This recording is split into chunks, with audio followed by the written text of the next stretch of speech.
भारत जल्द ही इतिहास रचने वाला है। पिछली बार असफल हुए चंद्रयान 2 से सीख लेकर भारत ने बनाया है पहले से ज्यादा बेहतरीन स्पेसक्राफ्ट चंद्रयान 3। चंद्रयान 3 मिशन के तहत चांद को अपनी मुट्ठी में कर लेगा। जी हां दोस्तों, 14 जुलाई सन 2023 के दिन दोपहर 2:35 के वक्त चंद्रयान 3 चंद्रमा की ओर रवाना हो गया है और इस बार का चंद्रयान मिशन पूरी दुनिया को दिखाने के लिए तैयार है। भारत स्पेस रिसर्च के फील्ड में भी पूरी दुनिया से आगे है। साथियों, आज तक सिर्फ अमेरिका, रसिया और चाइना जैसे 3 देशों को ही चांद पर अपना स्पेस क्राफ्ट उतारने में ही सफलता मिली है और चंद्रयान 3 मिशन सफल होते ही भारत दुनिया का चौथा देश बन जाएगा जिसने चांद पर जीत हासिल की है। आज से करीब 4 साल पहले 22 मई सन 2019 के दिन भारत ने चंद्रयान 2 को चांद पर भेजने की कोशिश की थी और इस दौरान पीएम नरेंद्र मोदी भी इसरो के बेंगलुरु हेड ऑफिस पहुंच गए थे और पूरा देश यही आशा लगाए बैठा था कि चंद्रयान 2 मिशन सफल हो जाएगा। मिशन के शुरुआत में सब कुछ सही चल रहा था और 7 सितंबर के दिन चंद्रयान 2 चंद्रमा के सतह पर उतरने ही वाला था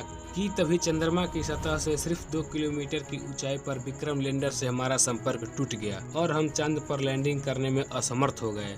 मिशन में मिले इस असफलता इसरो के चीफ सिवान काफी ज्यादा भावुक हो गए थे। तभी प्रधानमंत्री नरेंद्र मोदी ने उन्हें गले लगाकर सांत्वना दी थी, जिसके बाद प्रेस मीटिंग में मोदी जी ने कहा था, हम यहाँ रुकेंगे नहीं बल्कि इससे सबक सीखकर आगे बढ़ेंगे क्योंकि विज्ञान यानी कि प्रयास प्रयास और प्रयास। प्रधानमंत्री की कही इस बात से इसरो ने चंद्रयान 3 को चांद पर भेजने के सपने बुनने शुरू हो गए, लेकिन उस वक्त भूल को सुधारने में इसरो को पूरा 4 साल लग गए और उन्होंने पहले से ज्यादा पावरफुल स्पेसक्राफ्ट तैयार कर लिया है। चंद्रयान 2 के नाकाम होने से निराशा बिल्कुल भी जरूरत नहीं है क्योंकि पृथ्वी के वातावरण से बाहर निकलकर अंतरिक्ष में जाना अपने आप में एक बड़ी चुनौती होती है। और जानकारी के लिए बता दें, अमेरिका अपने सभी चांद मिशन में से कुल 26 बार फेल हो चुका है, जबकि रसिया को कुल 14 बार फेलियर का सामना करना पड़ा है। लेकिन भारत ने अपने पिछली असफलता से इतनी बारीकी से सीख ली कि चंद्रयान 3 का सफल होना तय माना जा रहा है। इस विषय पर बात करते हुए इसरो के मौजूदा चीफ एस सोमनाथ ने कहा, चंद्रयान 2 मिशन में हम असफल हो गए, लेकिन बड़ी बात यह है कि हम इससे सीख लेकर आगे बढ़े हैं। आगे उन्होंने कहा, असफलता मिलने का ये मतलब बिल्कुल नहीं कि हम कोशिश करना ही बंद कर दें। चंद्रयान 3 मिशन से भी हमें बहुत कुछ सीखने को मिलेगा और इस बार हम इतिहास रच देंगे।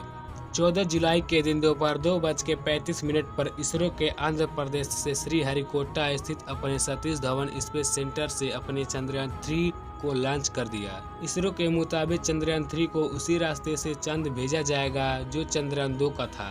साथ ही इसे दक्षिणी ध्रुव पर उतारा जाएगा जहां पर चंद्रयान 2 को उतारने जाने वाला था। हम यूँ कह सकते हैं कि चंद्रयान 3 अपने पिछले साथी चंद्रयान 2 का बचाव मिशन पूरा करेगा। हालांकि दोस्तों, चंद्रयान 3 में कई बदलाव किए गए हैं, जैसे कि इस बार स्पेसक्राफ्ट में कोई और बीटर नहीं है, बल्कि इस वक्त हम प्रपल्शन मॉड्यूल का इस्तेमाल कर रहे हैं जो चंद्रयान 3 लैंडर और रोवर को चांद के ऑर्बिटर तक ले जाएगा। यहाँ इसे चंद्रयान 2 के उस ऑर्बिटर से कनेक्ट किया जाएगा जो पिछले 4 साल से चांद के चक्कर काट रहा है। इसमें कुछ लोग ऐसे भी होंगे जो चंद्रयान 3 को लॉन्च होते हुए लाइव देखे होंगे। उनके लिए इसरो ने एक वेबसाइट जारी की थी और उस पर रजिस्ट्रेशन भी किया, जहां जाकर आपने लाइव लॉन्च को देख लिया होगा।